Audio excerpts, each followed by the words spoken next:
Selamat datang di Story Kauri. Ini adalah channel kedua artikel YouTube. Jangan lupa subscribe ya guys, dan tekan notifikasinya. Kisah pemuda kaya, anak bos besar, pemilik 73 perusahaan, yang menjadi cleaning service. Episode 794. Bagian kedua. Papinya Diana, Pak Marshall itu pun lemas seketika, karena melihat rekaman Kenshin di London, memimpin bos-bos dunia, yang dikirimkan Pak Bradman temannya. Sangat-sangat membuat jantungan dirinya. Diana pun bicara-bicara sendiri. Tak percaya lagi melihatnya. Seperti ada di mimpi. Serasa tak nyata baginya. Kemudian Mr. Bradman itu menelpon papinya Diana. Mr. Bradman pun bertanya, "Halo Pak Marshall, gimana setelah melihat rekaman video itu? Apa Pak Marshall masih berniat ingin memberi pelajaran? Kalau Pak Marshall masih ingin melakukannya, ini alamatnya Tuan Muda Kenshin. Saya akan kirimkan." Alamat itu pun dibagikan. Pak Marshall, papinya Diana itu lalu menjawabnya, "Tunggu Mr. Bradman, saya tanya putri saya Diana dulu. Diana, apa kamu nggak salah tentang pemuda ini? Dia bukan seperti yang kamu katakan. Papi kira dia hanya anak ingusan. Ternyata malah sebaliknya. Dia adalah bos muda, bukan sekedar bos yang pada umumnya. Orang-orang penting yang di atasnya papi menghormati semua. Memanggilnya Tuan Muda. Ceritanya gimana kamu sampai punya masalah dengannya? Kalau papi nggak bertanya pada Mr. Bradman sebelumnya, bisa-bisa karir papi yang dipertaruhkan. Jadi kamu Diana, yang harus berpikir tentang salahmu. Sebab pemuda yang kamu hadapi, bukan di bawahmu, melainkan statusnya ada di atasmu. Di atasnya papi pula. Kamu lihat sendiri, dia ini memimpin rapat yang penting, yang pesertanya orang-orang luar biasa. Papi pun tak menyangka tentang hal yang baru papi ketahui. Diana pun menjawabnya, "Iya Dedi, Diana akan melakukan." Kemudian Pak Marshall pun melanjutkan bicaranya. Bertanya lebih jelasnya pada Mr. Bradman, rekan bisnisnya, tentang Kenshin itu siapa memangnya.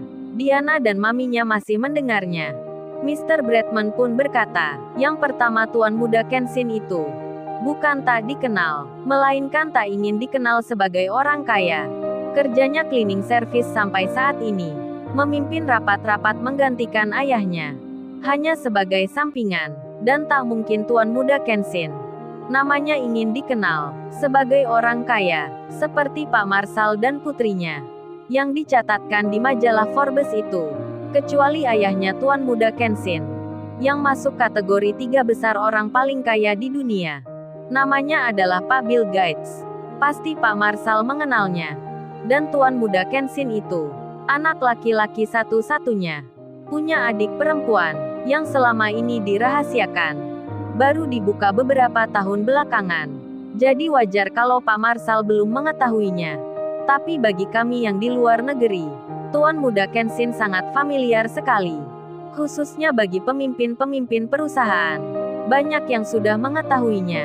Pak Marshall pun terkejut jadinya. Ternyata Pak Bill Gates itu orang tuanya. Dan anaknya yang disebut Tuan Muda. Kerjanya cleaning service. Kenapa kok bisa begitu? Ada apa memangnya? Kebalikan dengan Diana putrinya, yang duduk di sofa. Tinggal perintah. Maminya Diana pun tak kalah kagetnya. Anak orang kaya di dunia, katanya kerja cleaning service. Mengapa bisa begitu? Maminya Diana pun bertanya-tanya. Sedang Diana putrinya sekarang menjadi tahu hal yang sebenarnya. Cowok itu memang kerjanya cleaning service. Teringat langsung Diana jadinya. Kenshin yang kemarin berkata, "Oh ya, apa tak boleh saya cleaning service punya private jet dan Lamborghini? Suka-suka saya, itu bukan urusan Anda." Diana pun tersentak hatinya. Sekarang kebenaran itu nyata. Hatinya bergetar seperti mengalami cinta pertama. Kemudian tiba-tiba teleponnya berdering. Revaldo yang menelponnya. Diana pun melihatnya, namun tak diangkatnya. Revaldo pun mengulangnya lagi. Sampai 3 kali ia mencobanya. Tapi Diana hanya melihatnya. Tak menerima panggilan itu. Revaldo pun berhenti. Setelah itu ada bunyi terdengar lagi di meja. Disertai getaran. Dikira Diana HP-nya yang menyala. Setelah dilihatnya, terkaget sekali Diana. Terkaget pula papinya. Maminya, melihat kunci Lamborghini di meja. Menyala terang. Mengeluarkan suara, dalam dua bahasa, bahasa Inggris dan Indonesia. Suara itu berkata, "Halo permisi, perkenalkan nama saya Kenshin. Kunci mobil saya tadi terjatuh.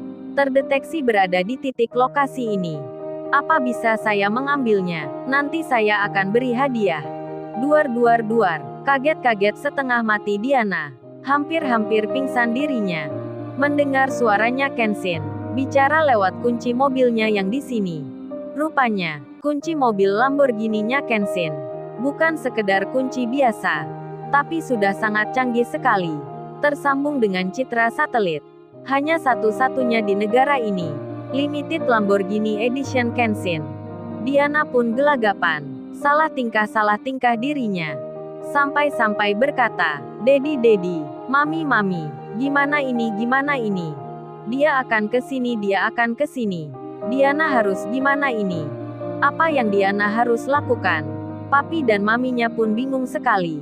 Tak siap-siap pula, melihat dan mendengar sendiri, kunci mobil itu bisa bersuara.